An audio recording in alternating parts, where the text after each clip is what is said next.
Uncle Ted, your ice cream alchemist, with ice cream every day, and this is chocolate hazelnut cherry ice cream. And folks, this is good stuff. It really came out well. A friend of mine recently said she liked black cherry flavors, and I filed it away. Then the other day I was at the store, they had cherries on sale. I couldn't believe it. Cherries in February. There were 2 bags left in the entire store. They had seen better days, but they needed to get used, and I snagged them up. They were good, too. Now, here I am pitting these cherries, and I gotta tell you, pitting cherries is a tedious job, but it's important, because I tell you what, you do not want to lose a pit. They'll take your teeth out, so you gotta be careful. What I always do is I save my pits. I hold them back, and I got a little cup that I put them into, so when I'm done, I can, look at the pits and kind of measure and make sure I've got each and every one out. Really, there's no magic trick to it. You just have to take your time and make sure you get every single pit. And my cherry pitter here, I love to use it, and I always, look forward to being able to pull it out of the drawer and pit some cherries, but I tell you what, it makes a mess. I always hold my hand usually over the cherry, because otherwise I get cherry juice splattered everywhere, and by the time I'm done it looks like somebody bought it in my kitchen.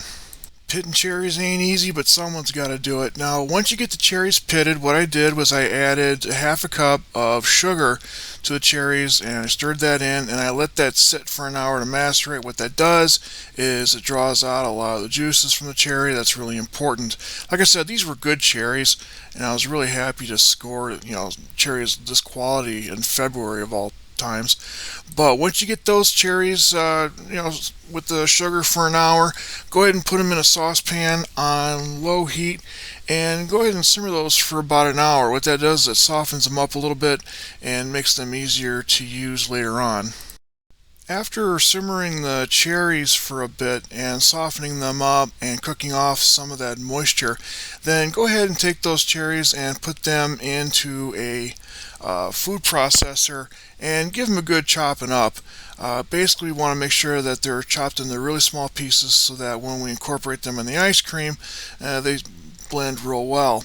I really love my little food processor. It's small, tiny, it does a good job. Somebody gave it to me, and I gotta tell you, I'm real happy with it.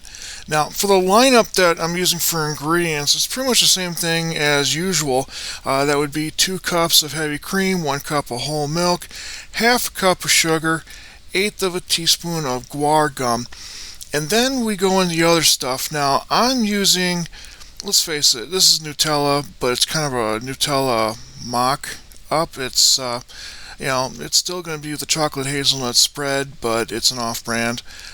I like it. It works real well for me. And honestly, I'd make it myself if I could actually get my hands on some hazelnuts, but they're hard to find around here. And if you do find them, they're very expensive online.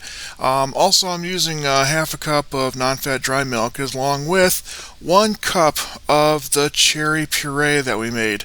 It's actually not a puree, it's just finely chopped cherries, but you get the idea. I'm using 1 cup of it.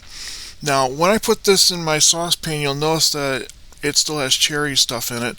Yeah, I want the flavor. I'm not going to throw it out. So yeah, I use it. And then once I get that dairy up to temp, then I slowly start adding my dry milk in batches. Remember what I said, add it in batches so it doesn't clump up. Clumps are bad. And then I add my sugar, and I give that a good whisking and make sure that gets properly incorporated. You want to wait till your cream is hot when you do this. And then we're going to add our chocolate hazelnut spread. Now, I'm using about 3/4 of that container. It's a 13-ounce container. I'm using about 3/4 of it. I did not exactly measure it. So, yeah, about 3/4 of that 13-ounce container. You do the math. And honestly, you can add more if you'd like, but that's what I added. Once it gets all properly incorporated, I take it off the heat and I put that into a bowl, and then I'm going to add the cherries. Now, obviously we don't want to do this over the heat because it's already cooked, and I'm sorry about the poor lighting. I need to get some better lighting. I had a bulb blow out on me, and it's been interesting. But anyway, I carefully measured, as you can tell, 1 cup of our cherry mix. And I went ahead and got that whisked in, which I don't know why, because it's still going to sink to the bottom in the fridge when it sits overnight. And of course, make sure that you've got your plastic over the top so it doesn't create a skin. Give it overnight in the fridge to chill, and then put it in your ice cream maker according to manufacturer's instructions. Now folks, this stuff is wonderful. I really hope you get a chance to make it. I hope my friend enjoys it. And remember, if you're not eating ice cream for breakfast, then what's the point of being an adult? And I mean that. We're adults. Eat ice cream for breakfast. Enjoy yourself. Thank you for watching. I love you guys.